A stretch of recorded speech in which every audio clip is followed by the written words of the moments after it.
चलिए, आज का टॉपिक है जल संसाधन, सिंचाई एवं नहरें। और दूसरा पेज में होने वाला है इसका टॉपिक, दो टॉपिक करवाएंगे। बहुउद्देशीय नदी घाटी परियोजना, ये दोनों टॉपिक को खत्म करें। फर्स्ट है इसमें भारत में जल संसाधन के स्रोत। जल संसाधन के स्रोत को कितने भागों में बांटा गया है? 4 भागों में। पहला है धरातलीय पृष्ठ जल, दूसरा भूमिगत जल या भूमजल, तीसरा है वायुमंडलीय जल और चौथा हो जाएगा महासागरीय जल। भारत में जल संसाधन को कितने स्रोत में बांटा गया है? 4 कौन कौन सा है ये तो समझ गए। कौन कौन सा है? धरातलीय, भूमिगत जल या वायुमंडलीय जल, उसके बाद महासागरीय जल। 4 भाग में बांटा गया। अब 1 लाइनियर क्वेश्चन को देखते हैं। पहला इसमें संचित क्षेत्रफल की दृष्टि से भारत का विश्व में कौन सा स्थित हो जाएगा? सिंचित मतलब सिंचाई क्षेत्र से, सिंचाई क्षेत्रफल की दृष्टि से भारत का विश्व में स्थान हो जाएगा प्रथम स्थान है सिंचाई के मामले में, भारत अपना पहला स्थान। दूसरा, भारत के किस राज्य में सर्वाधिक सिंचाई नलकूप द्वारा होती है? तो हो जाएगा उत्तर प्रदेश में। भारत के किस राज्य में सर्वाधिक सिंचाई नलकूप द्वारा होता है? नलकूप द्वारा किस राज्य में हो जाएगा? तो उत्तर प्रदेश में। नेक्स्ट, आधुनिक सिंचाई प्रणाली का जनक महान सिविल इंजीनियर मोक्षगुंडम विश्वेश्वरैया को माना जाता है। ठीक है। उसके बाद है क्षेत्रफल की दृष्टि से शीर्ष तीन तालाब संचित राज्य कौन से है? तो तमिलनाडु, आंध्र प्रदेश और मध्य प्रदेश। उसके बाद भारत में नहर प्रणाली की संकल्पना किसने प्रस्तुत की? तो दिनेश जे दस्तूर ने। भारत में नहर प्रणाली की संकल्पना किसने प्रस्तुत की? तो दिनेश जे दस्तूर ने। उसके बाद भारत में सिंचाई के मुख्य साधन क्या है? तो कुआं, नलकूप हो जाएगा। भारत में सिंचाई का मुख्य साधन कुआं और नलकूप हो जाएगा। एनसीईआरटी से ये दी गई है ऑप्शन।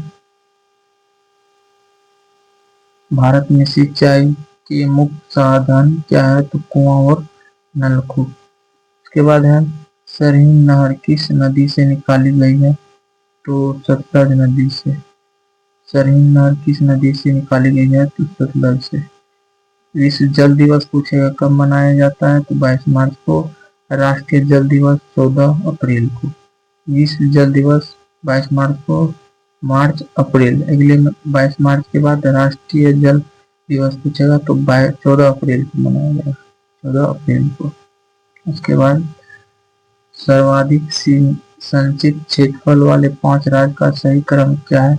तो उत्तर प्रदेश, राजस्थान, पंजाब, मध्य प्रदेश एवं आंध्र प्रदेश। उसके बाद हरियाली योजना किससे संबंधित है? तो हो जाएगा जल सांभर के विकास से।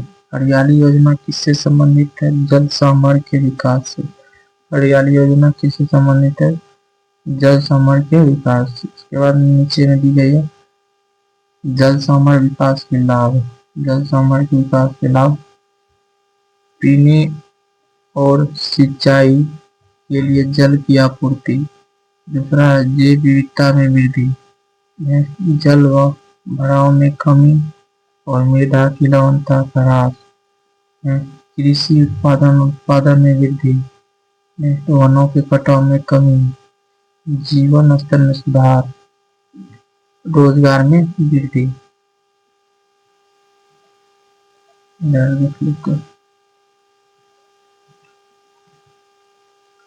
इंदिरा गांधी नहर का निर्माण किस वर्ष प्रारंभ हुआ था? तो 1958।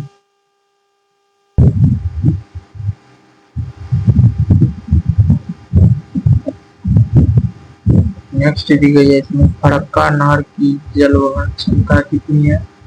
तो हो जाएगा 40,000 क्यूसेक। फरक्का नहर की जल वहन क्षमता कितनी हो जाएगी? 40,000 क्यूसेक।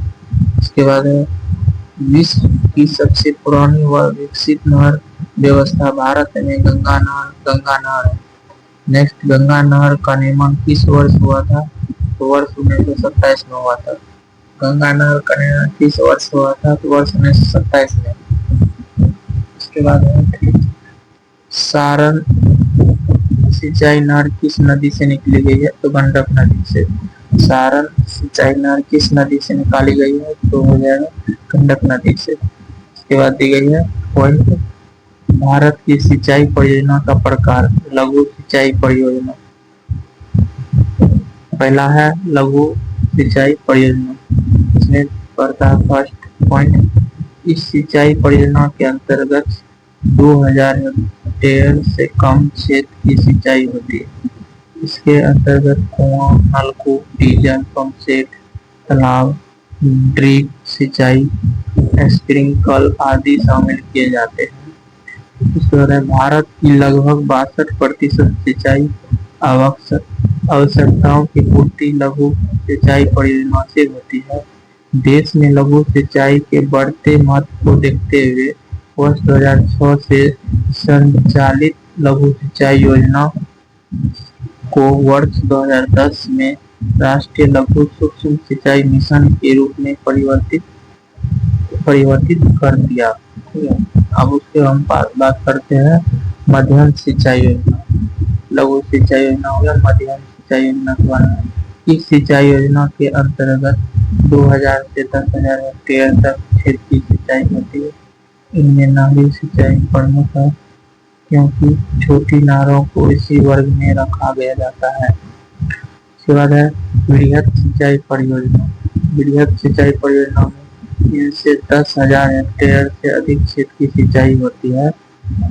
इसमें 10,000 से अधिक क्षेत्र की सिंचाई होती है वृहद सिंचाई परियोजना में। इसके लिए बड़े बांध बनाकर नहरें निकाली जाती है। सामान्यतः इसमें बड़ी नहरों एवं बहुउद्देशीय नदी घाटी परियोजनाओं को शामिल किया जाता है। बड़ी व मध्यम परियोजना से देश की 38% सिंचाई आवश्यकताओं की पूर्ति होती है।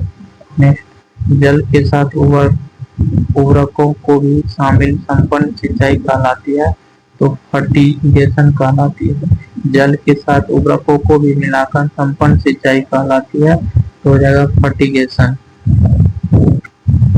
और इसका लास्ट पॉइंट, भारत में सिंचाई का मुख्य स्रोत नलकूप है। भारत में यहाँ पे दिया है, भारत में सिंचाई का मुख्य स्रोत नलकूप है। इसके पश्चात सर्वाधिक सिंचाई नहर और तालाब द्वारा की जाती है। सर्वाधिक सिंचाई पूछेगा, नहर और तालाब द्वारा की जाती है। और वहाँ भारत में सिंचाई का मुख्य साधन क्या है? तो कुआं और नलकूप पड़े थे पीछे में। और यहाँ पे दिया हुआ सर्वाधिक सिंचाई नहर और तालाब द्वारा की जाती है। ठीक है, भारत में सिंचाई का मुख्य स्रोत हो जाएगा नलकूप हो जाएगा, और सर्वाधिक सिंचाई नहर और तालाब द्वारा की जाती है।